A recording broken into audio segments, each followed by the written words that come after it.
चलिए ध्यान दीजिए, रविंद्रनाथ टैगोर के सांस्कृतिक विचार बीपीएससी में पूछा हुआ प्रश्न है और आपको ध्यान रखना है सांस्कृतिक के अंतर्गत हम लोग कई बात चलते हैं। इसी में आता है साहित्य, इसी में आता है साहित्य के बाद उनके अंदर जो कला है वह संगीत, ये सभी बात, शिक्षा, ये सभी जितने पार्ट आप देख रहे हो इसको हम लोग सांस्कृतिक व्यू कहते हैं। आप कहते हो ना कि सांस्कृतिक मैंने कुछ सिखा ही नहीं, संस्कृति क्या है? संस्कृति का मतलब आपके अंदर ज्ञान हो, कला हो, संगीत हो, साहित्य हो, इसको संस्कृति कहते हैं। तो किसी भी व्यक्ति के सांस्कृतिक विचार पूछे जाएंगे तो आपको अंदर अंदर सोचना है कि इन विचारों को रखना है। हो सकता है आपसे सामाजिक विचार किसी का पूछे, आप पूरे गांधी जी पढ़ ली, छुआछूत सब पढ़ ली, जाति वर्ण सब पढ़ ली, आप क्वेश्चन दे दिया कि महात्मा गांधी के सामाजिक विचार पर प्रकाश डाल। अब लड़के समझ नहीं पा रहे कि सामाजिक तो सर पढ़ाए नहीं थे। अरे तो समाज के अंतर्गत ही ना जाति होता है, समाज के अंतर्गत ही ना छुआछूत आएगा। तो ये सभी जो थॉट जो देख रहे हो, महिलाओं की स्थिति, क्या जाति के प्रति उनका विचार है, क्या छुआछूत के प्रति विचार है, भोजन के प्रति क्या विचार है, कैसा भोजन करना चाहिए, वस्त्र के प्रति क्या विचार है, आपको एकदम खुला होगा। उतने क्लोज करके नहीं सोचना है कि जा सर जी भोजन के बारे में तो पढ़ाई नहीं थी। तो अपना बुद्धि लगाओ ना कि गांधी जी क्या कहेंगे कि मांस में मुर्गा वाला खाइए कि बकरी वाला, बोलो। तो सात्विक शाकाहारी भोजन पर बल देगा, मुर्गा मछली की जगह तुमको अपने सोचना है। वस्त्र पर गांधी जी क्या कहेंगे, जींस पैंट मारो नहीं, तो इसमें स्वदेशी वस्त्र पहनो, जितना आवश्यकता है न्यूनतम वस्त्र पहनो। तो ये सभी आपको खुद की विचार आनी चाहिए। अब तुमको जान के शब्द दे देगा, देखो चेक करता है कि बच्चे कहीं तोता बनकर तो नहीं आया। कई लोग तोता बनता है क्लास में, तोता का मतलब जो पूछा वो रटेगा तो वही वाला लिखे, उसको दे दे एकदम हूबहू वर्ण और जाति पर गांधी के विचार, लड़ गया। लेकिन थोड़ा सा मारा स्पिन, सामाजिक गांधी के विचार न लड़ा, सर नहीं पढ़ाए, छोड़ दिया। तो वो तुमको अपना बुद्धि लगाना पड़ेगा कि कहां क्या चलेगा, इसलिए हमने यहां सांस्कृतिक विचार दिया है। तो चलो पहले हम लोग साहित्य की बात थोड़ा सा सुनते हैं।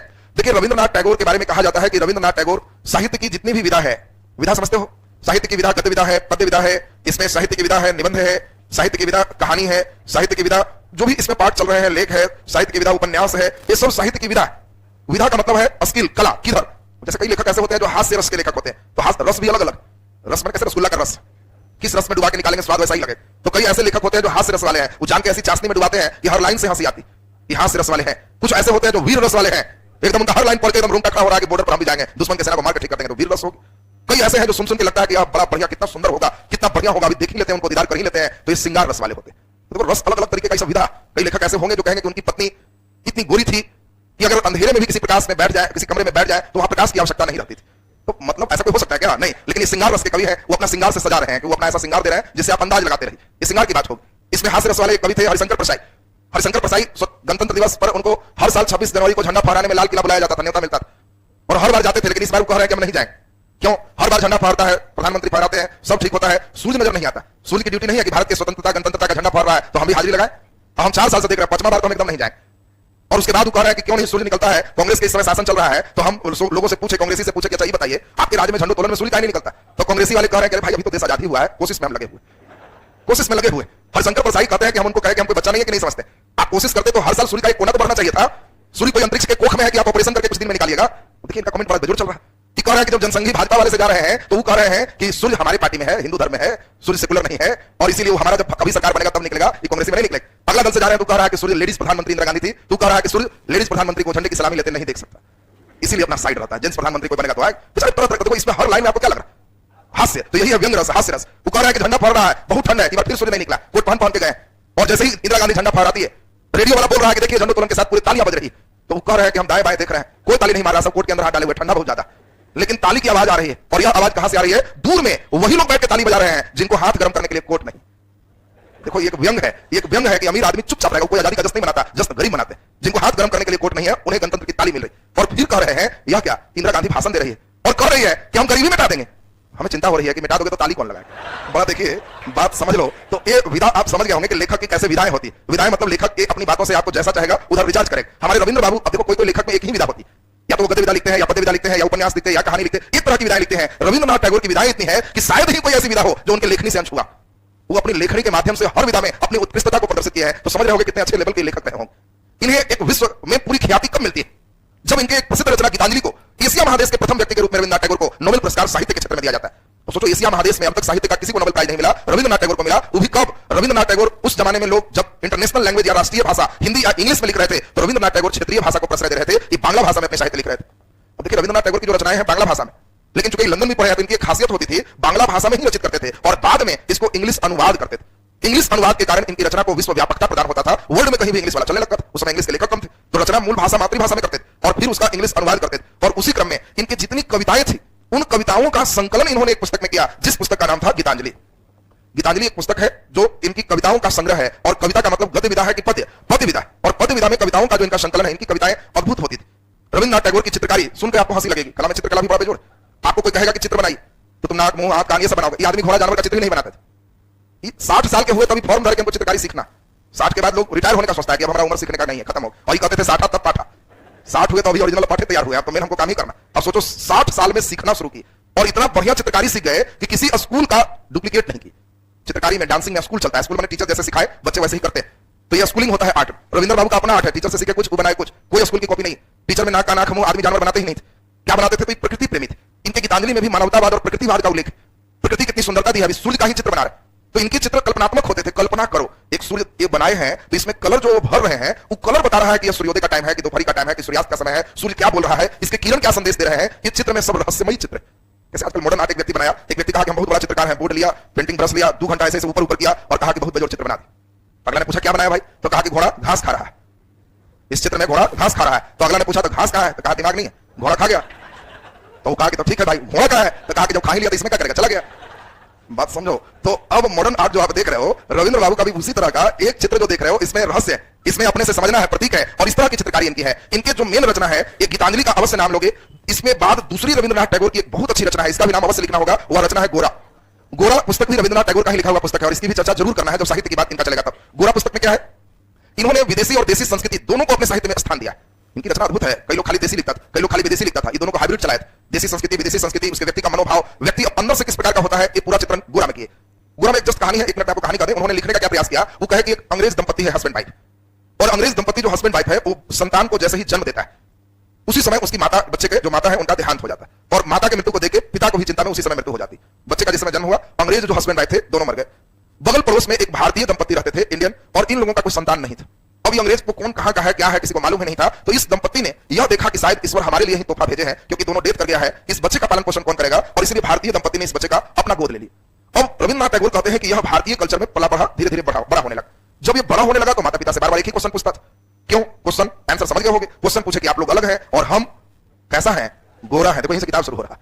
हम गोरा है और आप काला है, तो हम गोरा कैसे हैं, हम इतना गोरे कैसे हो गए, बाकी के माता पिता जैसे हैं वैसा बच्चा है, हम ऐसे गोरा कैसे हो।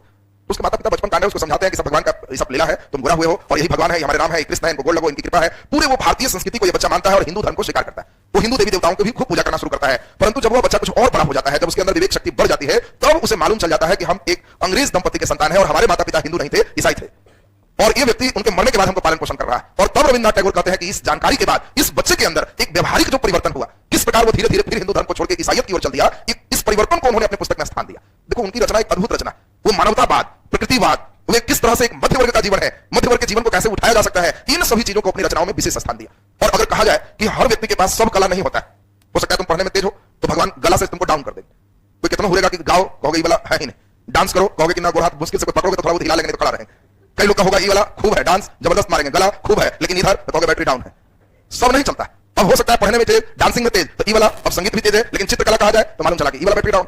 सब किसी में नहीं होता है प्रायः, लेकिन आपको लिखना है कि रविंद्रनाथ टैगोर में साहित्य कला और संगीत का एक विलक्षण संगम देखा जा सकता है। संगम का मतलब है कि जहां सभी आकर मिलते हैं। इनके अंदर एक ऐसा विलक्षण संगम है जो देख के आश्चर्य लगता है, हर कला से निपुण है। अब सोचो गाने गाने की भी बात चले तो संगीत की भी बात में रविंद्रनाथ टैगोर स्कूल भले नहीं जाते थे, स्कूल जाने के डर से तो आपको बताया नहीं थे कि अपने जूता में पानी डाल के क्लास में बैठते थे, क्योंकि उनको यही मालूम था कि जूता में पानी डाल के 6 घंटा पैर भिगाए रहेंगे तो अगला दिन बुखार लग जाएगा, और अगर बुखार लग गया तो हमको स्कूल जाना नहीं पड़े, क्योंकि बाबूजी देखेंगे बुखार है तो कहेंगे रेस्ट करो। तो ये सबसे शॉर्टकट टेक्नोलॉजी है, बाकी कोई टेक्नोलॉजी नहीं है, पोटपाट के स्कूल भगा ही देंगे।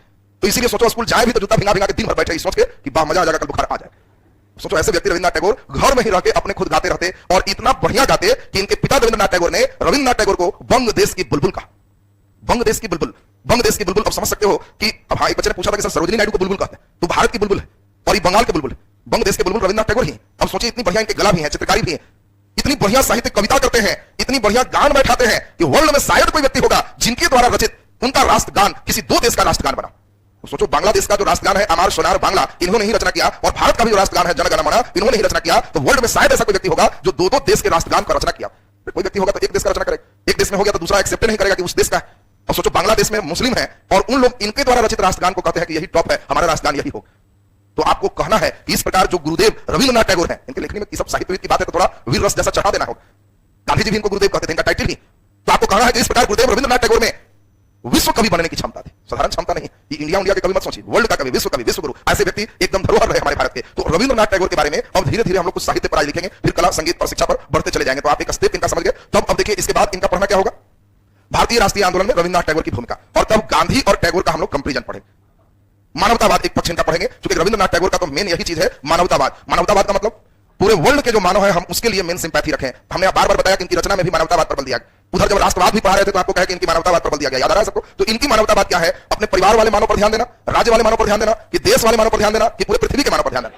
पूरे पृथ्वी के मानव केंद्र बिंदु में मानव रहते हैं। इनके पूरे थॉट को यहां तक देखेंगे तो रविंद्रनाथ टैगोर हमारा कंप्लीट हो जाएगा। तो अभी हम लोग लिखेंगे, नीचे लिख दीजिए, नीचे लिखें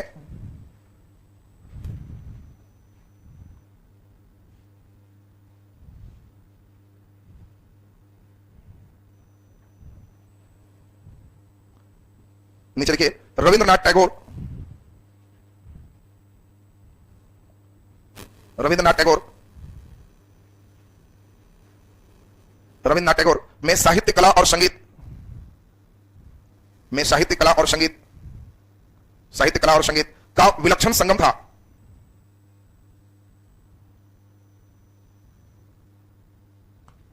विलक्षण संगम था। उन्होंने अपने साहित्य में देसी और विदेशी, देसी और विदेशी दोनों संस्कृति के झलक को,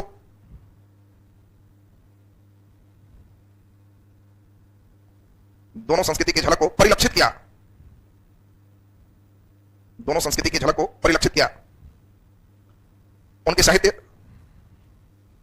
उनके साहित्य मानवतावाद और प्रकृतिवाद से प्रेरित रहा, मानवतावाद और प्रकृतिवाद से प्रेरित रहा, मानवतावाद और प्रकृतिवाद से प्रेरित रहा, प्रेरित रहा। वे अपने लेखनी के माध्यम से, वे अपने लेखनी के माध्यम से मध्यवर्गीय समाज की चेतना जागृत करने का, मध्यवर्गीय समाज की चेतना जागृत करने का, मध्यवर्गीय समाज की चेतना जागृत करने का, चेतना जागृत करने का अनवरत प्रयास किए, चेतना जागृत करने का अनवरत प्रयास किए।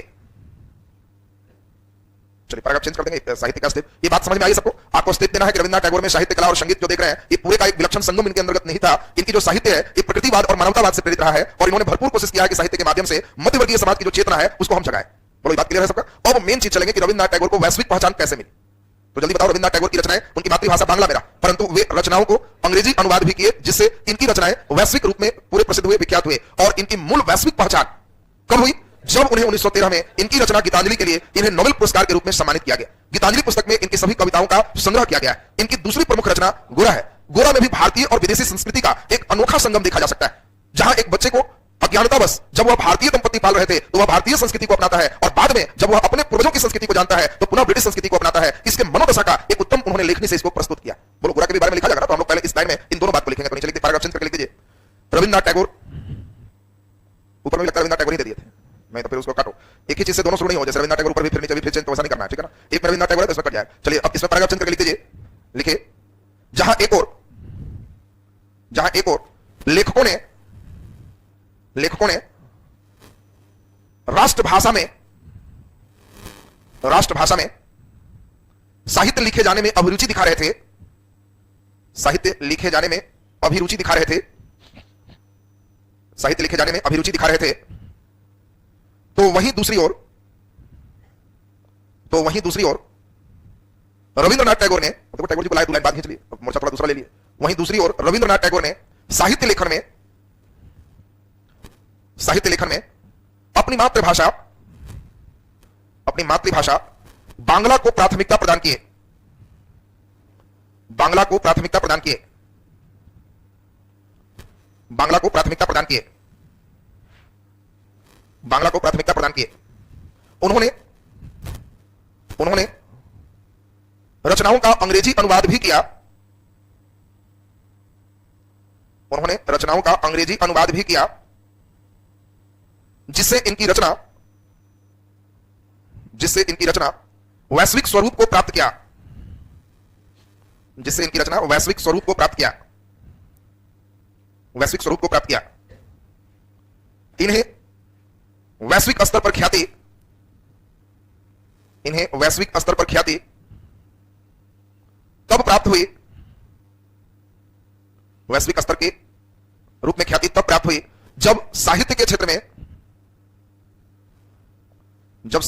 में इनकी रचना गीतांजलि, इन्वर्टेड कॉमा में करना, साहित्य के क्षेत्र में इनकी रचना गीतांजलि के लिए इन्हें एशिया महादेश के प्रथम व्यक्ति के रूप में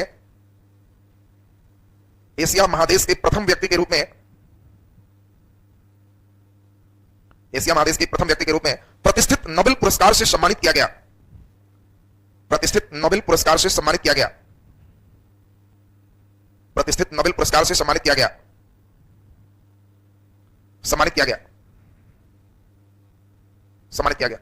उसी में क्या लिख दीजिए, गीतांजलि में इनके कविताओं का संकलन था।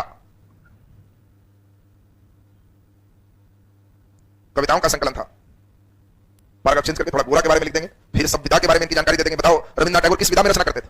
तो शायद ही कोई विधा होगी जिसमें इन्होंने अपने लेखन से वहां पर उत्कृष्टता प्रदान न किया। तो ये सब विधा का चर्चा करना है, सब में निपुण रहे हैं। तो लिख दीजिए पैराग्राफ चेंज करके, गोरा इनके द्वारा रचित, गोरा इन्वर्टेड कॉमा में, कोई भी पुस्तक वगैरह का नाम रहे तो हमेशा ध्यान रखना इन्वर्टेड कॉमा में डालोगे। गोरा इनके द्वारा रचित प्रसिद्ध कृतियों में से एक है।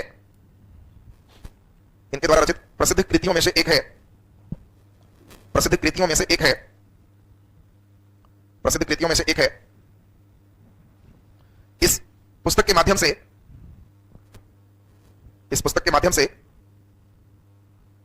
भारतीय संस्कृति और यूरोपीय संस्कृति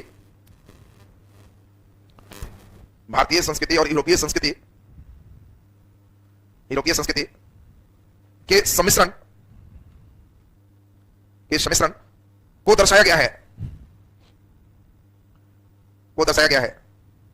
साहित्य के विभिन्न विधा यथा माने जैसे, हर बार जैसे उसे मत लिखो, यथा निबंध, कहानी, लेख, उपन्यास, वैश्विक का मतलब विश्व भर में, निबंध, कहानी, लेख, उपन्यास इत्यादि सभी में उन्होंने अपने सशक्त लेखन का परिचय दिया है।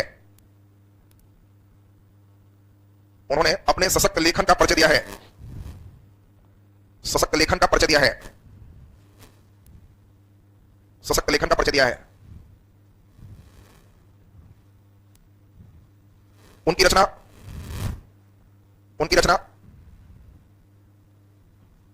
सामान्य जनों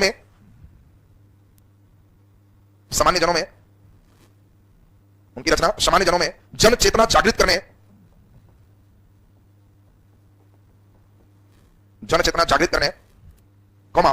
मानवतावाद और प्रकृति प्रेम पर आधारित रहा